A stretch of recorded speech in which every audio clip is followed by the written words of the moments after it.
पढ़ते हैं डिफ्यूजन के बारे में और ऑस्मोसिस के बारे में। डिफ्यूजन का डायग्राम जो है, जो भी आपके एनसीईआरटी में दिया है, वो मैं कम्युनिटी पे पोस्ट कर दूंगी, तो आप प्लीज़ वहाँ से जाके चेक कर लेना, राइट। तो देखो, डिफ्यूजन का मतलब क्या होता है? The process of movement of substance, solid, liquid और गैस। या यू हर्ड राइट, यहाँ पे सॉलिड का भी मूवमेंट होता है और लिक्विड का भी मूवमेंट होता है। From the region of higher concentration to the region of lower concentration as to spread uniformly। ठीक है, जैसे कि मैंने आपको कहा था, डिफ्यूजन में सब्सटेंस का मूवमेंट होता है हायर कॉन्सेंट्रेशन से लोअर कॉन्सेंट्रेशन की तरफ। और यहाँ पे आपने एक चीज़ नोटिस करी होगी, आप अगर नहीं करी तो आपको ज़रूर नोटिस करना चाहिए था। यहाँ पे यूनिफॉर्मली एक शब्द लिखा है। यूनिफॉर्मली का मतलब होता है एक जैसा। ठीक है, जैसे आप स्कूल में यूनिफॉर्म क्यों पहनते हो?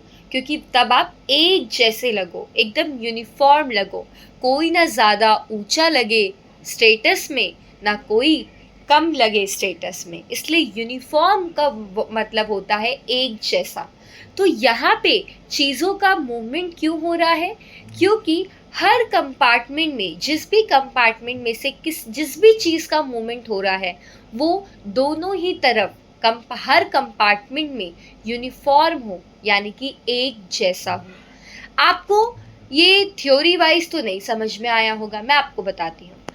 फॉर एग्जाम्पल, आपके दो कंपार्टमेंट्स हैं। एक वाले कंपार्टमेंट में कार्बन डाइऑक्साइड है, बी वाले कंपार्टमेंट में कार्बन डाइऑक्साइड नहीं है।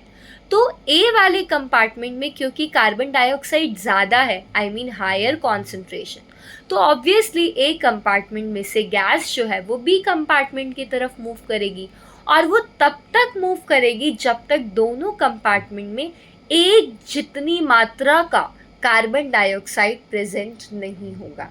ठीक है, वो तब तक ट्रांसफ़र होगा कार्बन डाइऑक्साइड जब तक दोनों कंपार्टमेंट में equal amount of carbon dioxide की गैस रहेगी, तब तक। फिर उसके बाद, in the process of diffusion the molecules of the one substance mix with the molecule of other substance. देखो, डिफ्यूजन के प्रोसेस में क्या होता है कि एक सब्सटेंस का मॉलिक्यूल जो है वो दूसरे सब्सटेंस के मॉलिक्यूल के साथ मिक्स हो जाता है। ठीक है, फिर शुरू करते हैं ऑस्मोसिस से। Osmosis is the passage of water molecules across a semi-permeable membrane from a solution with a higher concentration to a solution with lower concentration। मैं बताती हूँ। देखो, ऑस्मोसिस में केवल आपका वाटर मॉलिक्यूल्स का मूवमेंट होता है एक सेमी परमिएबल मेम्ब्रेन के अक्रॉस। ठीक है, सेमी परमिएबल मेम्ब्रेन के अक्रॉस होता है वाटर मॉलिक्यूल्स का मूवमेंट, और वो भी कैसे होता है? हायर कॉन्सेंट्रेशन से लोअर कॉन्सेंट्रेशन की तरफ।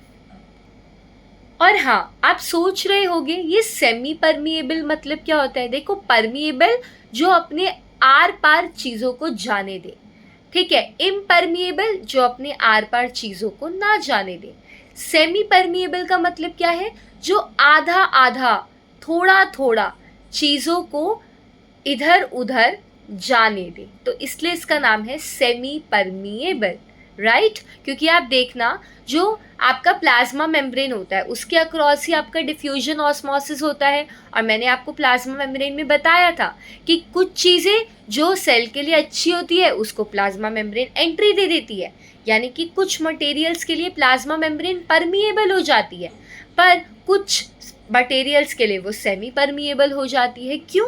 Because that is unwanted, that is not necessary for the cell, right. तो सेमी परमिएबल मतलब थोड़ा बहुत इधर उधर चीज़ों को आर पार जाने दे, ज़्यादा नहीं जाने दे, और पूरी तरीके से बंद भी नहीं है और पूरी तरीके से रास्ता खुला भी नहीं है, थोड़ा बहुत आने जाने दे सकती है वो मटेरियल को प्लाज्मा मेम्ब्रेन। ठीक है, टाइप्स ऑफ ऑस्मोसिस का भी डायग्राम, जिसमें मैं एंडो ऑस्मोसिस और एक्सो ऑस्मोसिस का डायग्राम आपको मैं कम्युनिटी में पोस्ट करवा दूंगी, राइट।